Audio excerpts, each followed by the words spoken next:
have looked at thousands of data points to try to figure out how to time Zcash, when to buy, when to sell.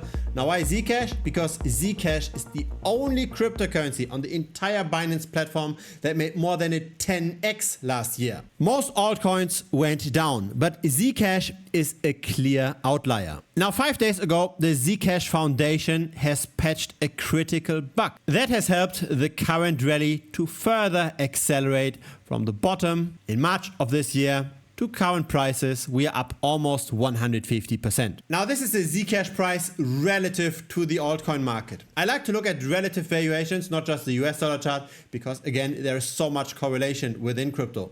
When Bitcoin goes up, most altcoins go up as well. When Bitcoin goes down, most altcoins go down. So when we look at a particular altcoin relative to the rest of the altcoin market, we get the idiosyncratic movements, the movements that are particular to that specific altcoin. Does it make sense to buy that specific altcoin at a particular point in time? Now let us do some very simple technical analysis. First, we can make two arguments here. The first argument is that we've broken out of a bearish trend, a trend that got established at the end of last year. Another way to look at the data is that maybe we are in a sideways trading range and we are just getting rejected from the resistance of that trading range. Hi, my name is Gerhard. I've been in crypto for the last 8 years. I hit my first million 3 years ago, and I did this through active trading, through timing the market using data. On average, I outperformed buying and holding Bitcoin by 2% per month. That's then how that looks like over time. And we've also launched a copy trading pool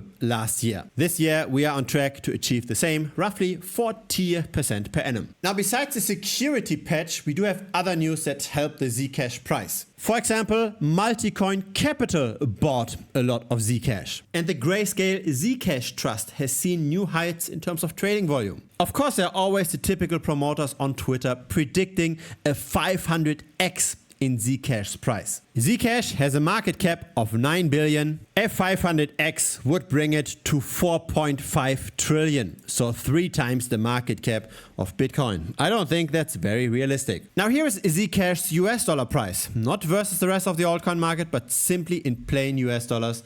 Again, one story is that we've broken out of a downward trend. Another story is that we are fighting with a potential resistance and that maybe the upside potential from here isn't that big anymore, another 30% or so. But really what seems to have happened is that once Zcash got launched and was owned by all of the market makers, they tended to sell off Zcash over time, and Zcash relative to Bitcoin tended to underperform until the inflation for Zcash was low enough that it was possible to hold the token long term even without much retail demand. The trend turned around roughly 2 years ago. That's when we stabilized, and half a year ago Zcash started to really outperform. The tokenomics are comparable to Bitcoin's, and since the end of 2024 the inflation has come down significantly. But the fundamental question is, how much upside potential is there still when the current market cap is 9 billion and when it's already the 14th largest cryptocurrency?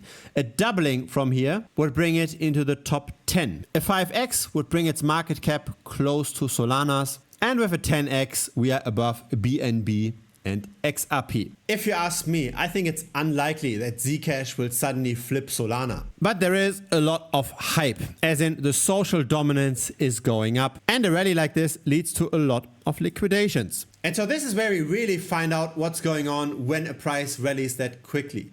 There are a lot of short-term bets on Zcash. So bets on the perpetual futures that bet on the price with leverage. Now, if we go long an asset on the perpetual futures, we tend to have a very short time horizon because it costs a lot of money to hold an asset long-term on the perps. Roughly 11% per annum in financing costs. It's cheaper to buy an asset on the spot market if you want to hold that asset for long term. If we just trade in and out very quickly, and it's the transaction fees that matter to us, not the long-term holding costs, then perpetual futures make sense. So when there's a lot of perpetual futures usage, that means that the demand is rather short-term in nature. Now, very often with rallies like this, is we do see more trading volume on the perpetual futures market versus the spot market. On the spot market, we've got 280 million in the last 24 hours. And on the perpetual futures market, that's 9 times that, so 2.4 billion. The funding rate for Zcash is relatively neutral right now. So the current rally is different to the rally in October, November of last year. In October and November last year, many people were very critical of the rally. They were very pessimistic, and so the funding rate turned negative. That means there were more people that were betting on falling prices than on rising prices. It costs money at the time to bet on falling prices, and that very often induces a short squeeze. So the market makers buying up more supply, in this case of Zcash, to squeeze out all of those shorts to let them lose their bets. And so after the short squeeze ended, we tended to see the market makers offload their position again. But this time we do not have a short squeeze. The funding rate is very stable. We can also see that the liquidations aren't as high compared to November of last year. So this is not just a liquidation driven rally. There are liquidations, yes, but they are to be expected given the price appreciation. This is not a case of the funding rates being that negative that the market makers get incentivized to short-term manipulate the price. The trading volume on the perpetual futures market also has not yet reached the levels of October, November of last year. What is concerning though is that the open interest, so the amounts of bets on the Zcash price, that's very close to the all-time high. In other words, a lot of the demand that's pushing the Zcash price up right now still comes through the perpetual futures. The open interest is now at $1.1 billion and the all-time high is at roughly $1.3 billion. And when the amount of bets on the price goes down, then the spot price itself tends to come down with it.